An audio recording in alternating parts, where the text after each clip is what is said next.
Rejoignez-nous alors que nous explorons certaines des tragédies les plus sombres et les plus hantées de l'histoire humaine. Des actes d'une cruauté inimaginable aux accidents aux conséquences terribles, ces histoires montrent le danger qui nous entoure, que les choix et les circonstances peuvent mener aux pires fins possibles.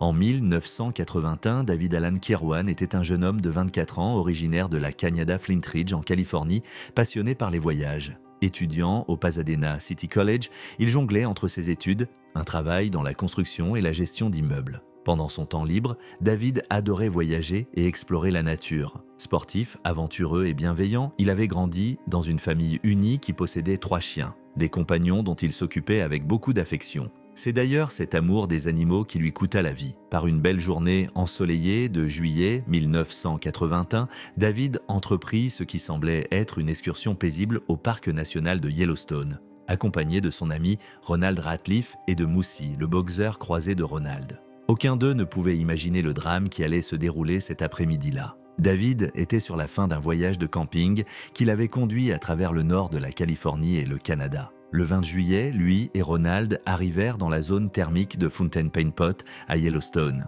Ils s'arrêtèrent pour explorer et admirer les célèbres sources chaudes du parc. Mais alors qu'ils s'éloignaient de leur véhicule, Moussi s'échappa soudainement et courut en direction de Celestine Pool, un bassin d'eau thermale magnifique mais mortellement chaud, où la température dépasse souvent les 90 degrés Celsius. Pour une raison inconnue, Moussi sauta dans l'eau bouillante. Ses hurlements déchirèrent le calme du paysage. Pris de panique, Ronald et David se précipitèrent vers la source. Des témoins, observant la scène, comprirent vite le danger imminent. David, visiblement bouleversé, était déterminé à sauver le chien malgré les risques évidents. Ronald tenta de l'arrêter, le suppliant de ne pas entrer dans l'eau, mais David resta inflexible. Ignorant l'avertissement, il plongea tête la première dans l'eau brûlante. Dès qu'il entra dans la source presque bouillante, son sort était scellé. Il nagea vers Moussi, l'atteignit et tenta de la tirer hors de l'eau, mais la chaleur extrême l'écrasa instantanément. Incapable de supporter la douleur, il relâcha le chien et lutta pour remonter à la surface. Ronald réagit immédiatement et tira son ami hors du bassin, subissant lui-même des brûlures au second degré aux pieds en tentant de l'aider. Les témoins accoururent et transportèrent David, gravement blessé, vers un endroit plus sûr en attendant les secours. Son état était effroyable, sa peau était devenue pâle, ses cheveux tombaient par poignées et il avait perdu la vue. Un passant qui tenta d'enlever ses chaussures se rendit compte que la peau de David partait avec le tissu. David resta conscient et endura une douleur inimaginable. Il aurait même reconnu la folie de son acte. Les secours l'évacuèrent d'urgence vers l'aéroport de West Yellowstone, d'où il fut transporté par avion au centre des Grands Brûlés d'Intermountain, à Salt Lake City, dans l'Utah. Malgré tous les efforts médicaux, ses blessures étaient trop graves. David succomba à ses souffrances le lendemain matin après avoir enduré des heures d'agonie. Son geste héroïque pour sauver Moussi lui coûta la vie. Malheureusement, Moussi ne survécut pas non plus à l'épreuve, mourant presque instantanément dans l'eau bouillante. Son corps ne fut jamais retrouvé. Comme beaucoup de sources chaudes du parc, Celestine Pool est trompeusement belle mais extrêmement dangereuse, avec des températures capables de causer des brûlures mortelles en quelques secondes. Les autorités du parc rappellent constamment aux visiteurs de faire preuve de prudence face à ces merveilles naturelles qui cachent des dangers extrêmes. Le père de David, James Kirwan, se remémora l'amour de son fils pour la vie et sa profonde compassion pour les autres. Il raconta que David avait toujours eu une affection particulière pour les chiens, et il n'hésita pas une seconde avant de plonger pour le sauver, malgré les avertissements. Selon James, David avait vécu une vie heureuse et épanouie, toujours avide d'aventures et de découvertes.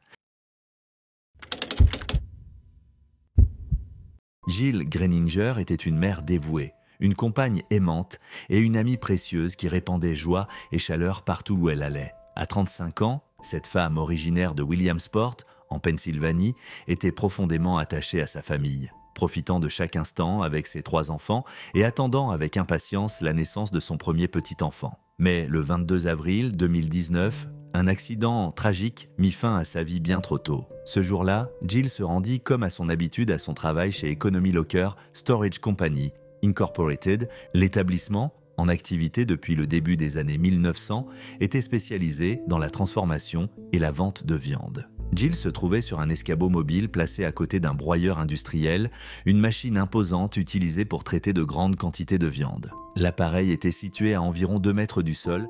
Il était 11h40 ce matin-là lorsqu'un drame imprévisible se produisit. Jill tomba ou fut happée dans le broyeur alors qu'elle était en train d'accomplir son travail. Il n'y avait aucun témoin direct de l'accident et les circonstances exactes restent floues. Le médecin légiste du comté de Lycoming, Charles Kissling Jr., évoqua plus tard l'hypothèse selon laquelle elle aurait pu essayer d'attraper quelque chose à l'intérieur de la machine au moment du drame. C'est un autre employé qui, alerté par des bruits étranges provenant du broyeur, fit la macabre découverte avant de donner immédiatement l'alerte. Lorsque les premiers policiers et pompiers arrivèrent sur place, il était déjà trop tard. Les pompiers volontaires durent travailler sans relâche pendant plus de 45 minutes pour démonter la machine et récupérer les restes de Jill, une tâche éprouvante qui bouleversa profondément ceux qui y participèrent. Le médecin légiste Kissling décrivit l'accident comme horrible et insista sur la nature choquante d'une telle tragédie, expliquant que la victime était décédée à l'intérieur des mécanismes en mouvement de la machine. La disparition de Jill laissa sa famille, ses amis et ses collègues sous le choc, confrontés à une perte immense. Beaucoup se souvenaient d'elle comme d'une personne exceptionnelle, capable de toucher la vie de tant de gens. Sa mort soudaine déclencha une enquête menée par l'Occupational Safety and Health Administration, OSHA, une division du département du travail des États-Unis. L'enquête révéla 11 infractions graves au sein de l'entreprise Economy Locker Storage Company, entraînant une amende de 49 062 $ en octobre 2019. Parmi ces infractions figuraient des manquements aux mesures de sécurité et de protection des travailleurs utilisant des machines lourdes. L'entreprise refusa de commenter les résultats de l'enquête. Bien que ce fût le premier décès enregistré dans l'usine, l'impact de cette tragédie dépassa largement les murs du site industriel. La famille de Jill, ses parents David et Linda Heller, ainsi que ses 5 frères et sœurs, fut anéantie par cette perte brutale. Son compagnon Jack, ainsi que ses 3 enfants, Sarah, Dominique et John, durent affronter l'impensable. Ceux qui avaient connu et aimé Jill choisirent de se concentrer sur son souvenir, son énergie débordant, son amour inconditionnel pour sa famille et la joie qu'elle apportait à ceux qui croisaient son chemin. Son amie Erin Schreffler exprima avec émotion à quel point Jill avait marqué de nombreuses vies, rendant un hommage sincère à celle qui lui manquerait tant. Jill Grueninger restera dans les mémoires comme une femme enjouée, toujours prête à aider les autres et dotée d'une capacité naturelle à illuminer chaque pièce où elle entrait. Selon sa famille, sa vie était entièrement consacrée à ses proches, que ce soit en encourageant ses enfants lors de compétitions sportives ou en partageant une partie de shuffleboard en toute simplicité avec son compagnon de longue date, Jack Stannard, avec qui elle partageait sa vie depuis 11 ans.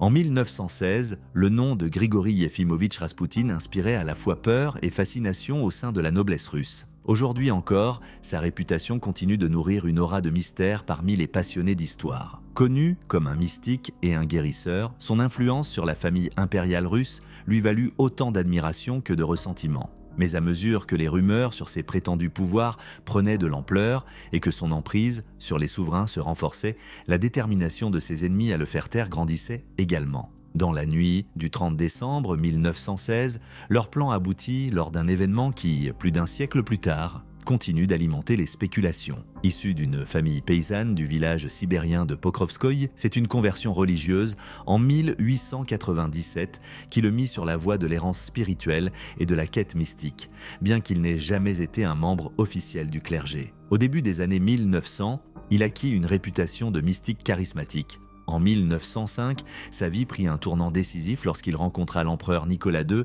et l'impératrice Alexandra Féodorovna. Cette dernière, désespérée de trouver un remède pour son fils, Alexis, atteint d'une maladie rare empêchant son sang de coaguler, crut en la capacité de Raspoutine à soulager l'enfant grâce à ses prières. Son apparente réussite dans l'apaisement des souffrances d'Alexis lui valut une place de confiance au sein de la famille impériale. Mais alors que l'impératrice le vénérait et que certains le considéraient comme un saint homme, la noblesse russe le voyait comme un charlatan manipulateur abusant de la crédulité des souverains. Son influence grandissante sur Alexandra, surtout après le départ de Nicolas II pour diriger les troupes durant la Première Guerre mondiale, attisa encore plus la haine à son égard. En 1916, ses ennemis jugèrent que l'éliminer était nécessaire pour sauver la monarchie, et selon eux, la Russie tout entière. Dans la nuit du 30 décembre 1916, un groupe de conspirateurs dirigé par le prince Félix Youssoupov, le grand-duc Dmitri Pavlovitch et Vladimir Porichkevitch mit son plan à exécution. Selon le récit de Youssoupov, Raspoutine fut attiré au palais Moïka sous le prétexte de rencontrer Irina, l'épouse du prince, qui en réalité n'était pas présente.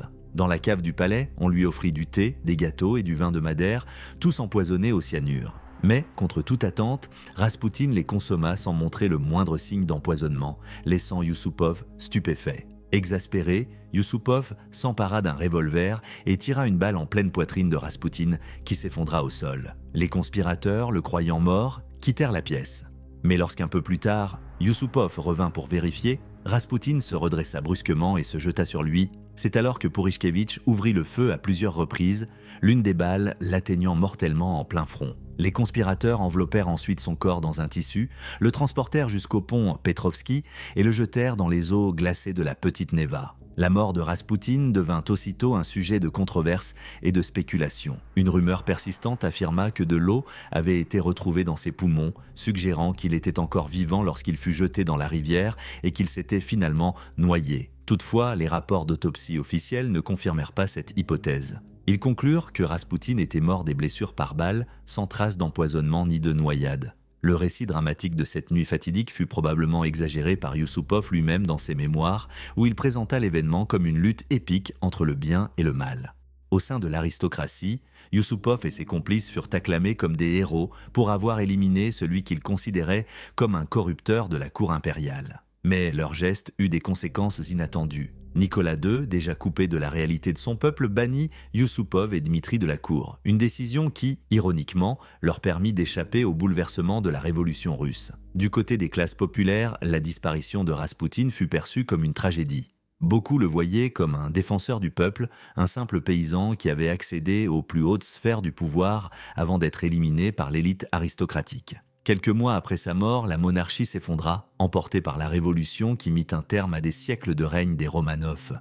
Dans la mort, Raspoutine devint une figure légendaire. Son assassinat brutal fit de lui un symbole du mysticisme. Les circonstances exactes de sa disparition restent enveloppées de mystère, une légende macabre qui perdure. En janvier 2016, Xi'an, une ville chinoise célèbre pour ses anciens guerriers en terre cuite, fut secouée par une découverte horrifique qui jeta une ombre glaçante sur ses gratte-ciel modernes. Ce qui se déroula n'était pas seulement une histoire de négligence, mais aussi un sinistre rappel du coût humain de l'oubli et de l'isolement. Wu, une femme dans la fin de la trentaine ou le début de la quarantaine, était une résidente discrète de son complexe d'appartements, vivant seule au 15e étage, Wu menait une vie discrète, apparemment en proie à des troubles mentaux. Sa solitude passa inaperçue. Cette combinaison fatale de négligence et d'isolement allait culminer dans une tragédie qui choquerait la nation. Tout commença le 30 janvier 2016, lorsque l'ascenseur de l'immeuble de Wu tomba en panne, se bloquant entre le 10e et le 11e étage. Des ouvriers de maintenance furent appelés pour résoudre le problème, mais leur réponse fut insuffisante. Plutôt que de procéder à une inspection approfondie de la cabine de l'ascenseur, les ouvriers se contentèrent de frapper aux portes et de crier pour vérifier si quelqu'un était à l'intérieur. N'entendant aucune réponse, ils supposèrent que l'ascenseur était vide, coupèrent son alimentation et partirent pour les vacances du Nouvel An lunaire. Pendant plus de 30 jours, Wu demeura emprisonné dans ce petit espace sombre. Les enquêteurs rapportèrent plus tard que ses mains étaient déformées et que les murs portaient des traces de griffures. Piégée sans nourriture ni eau, elle succomba à la déshydratation et à la famine,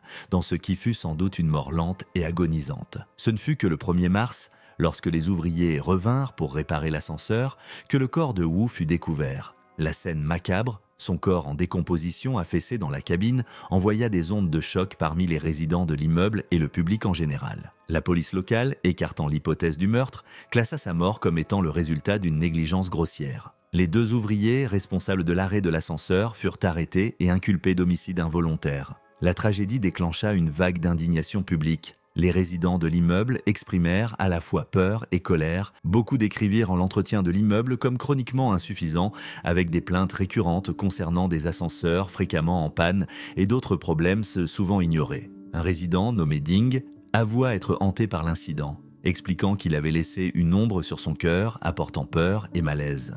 Des questions se posèrent sur la façon dont une personne pouvait rester disparue pendant plus d'1 mois sans que sa famille ou ses voisins ne tirent la sonnette d'alarme. Bien que la famille de Wu ait signalé sa disparition, des rapports suggèrent qu'ils pensaient qu'elle s'était simplement égarée. Le timing de l'incident, survenu pendant les vacances du Nouvel An lunaire, ajouta une couche supplémentaire à la tragédie. En Chine, la période prolongée des fêtes entraîne souvent des perturbations importantes des services, les travailleurs retournant dans leur ville natale. Cependant, les critiques soutinrent que le retard prolongé dans la prise en charge de la panne de l'ascenseur allait bien au-delà des perturbations habituelles liées aux vacances. Les médias et les citoyens dénoncèrent le manque de rigueur, beaucoup mettant en cause une culture du raccourci, privilégiant la commodité au détriment de la sécurité. À la fin du mois d'octobre 1994, une tragédie s'est déroulée à Union, en Caroline du Sud, qui choquerait toute la nation. Susan Leigh Smith, une mère de 23 ans, apparut à la télévision nationale suppliant en larmes pour le retour sain et sauf de ses deux jeunes fils, Michael, âgé de 3 ans, et Alexander, âgé de seulement 14 mois. Son histoire était celle de la terreur et du chagrin. Elle prétendait avoir été braquée par un homme noir qui avait pris son véhicule, une Mazda protégée de 1990 avec ses enfants à l'arrière. La communauté se mobilisa pour la soutenir avec des veillées, des tracts et une vaste chasse à l'homme qui dura 9 jours. Cependant, la vérité terrifiante était bien plus dévastatrice que quiconque ne l'aurait imaginé. Les forces de l'ordre commencèrent à douter des incohérences dans l'histoire de Suzanne dès les premiers instants. Sa description de l'attaque au volant semblait particulièrement douteuse. Elle affirmait avoir été arrêtée à un feu rouge à une intersection isolée, mais les enquêteurs déterminèrent que le feu n'aurait pas pu passer au rouge sans la présence d'un autre véhicule. Un test polygraphique révéla également des incohérences et les détectives commencèrent à concentrer leurs recherches sur les lacs et étangs voisins, suspectant que Suzanne savait bien plus qu'elle ne le laissait entendre. 9 jours après que les petits Michael et Alexander aient été signalés comme disparus, la vérité glaçante éclata. Suzanne avoua avoir conduit sa voiture jusqu'à une rampe de mise à l'eau du lac John D. Long, ayant libéré le frein à main et laissé le véhicule rouler dans l'eau avec ses enfants attachés à l'intérieur. Pendant que la voiture flottait pendant 6 minutes avant de couler lentement, Suzanne resta là, observant sans tenter de sauver Michael ou Alexander. Lorsque la voiture fut récupérée du lac, certains policiers présents sur les lieux commencèrent à pleurer. À l'intérieur se trouvaient Michael et Alexander, toujours attachés dans leurs sièges auto, aux côtés de la robe de mariée de Suzanne et d'un album photo de famille. La mère, qui avait supplié en larmes pour obtenir de l'aide, avait en réalité pris la vie de ses 2 petits-enfants. Le mobile derrière cet acte odieux de Suzanne fut plus tard révélé comme étant lié à sa vie personnelle. Elle avait entamé une relation amoureuse avec Tom Findlay, le fils riche de son employeur. Findlay avait mis fin à la relation, précisant dans une lettre qu'il ne voulait pas d'enfants. Désirant raviver la romance, Suzanne décida que ses fils étaient un obstacle qu'il fallait éliminer. Le procès de Suzanne en 1995 donna un aperçu de son état mental.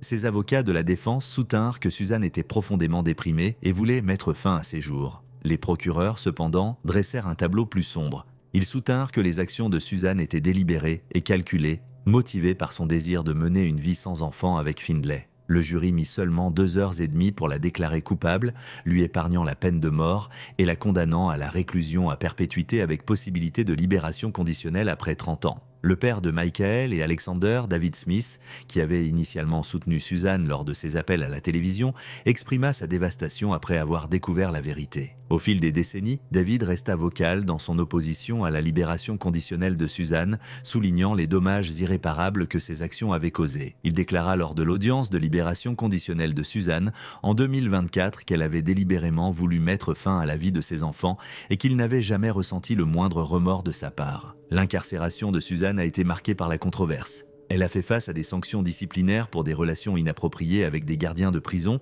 et pour possession de drogue. Les vies de Michael et Alexander, brutalement interrompues, restent un témoignage solennel de l'innocence perdue.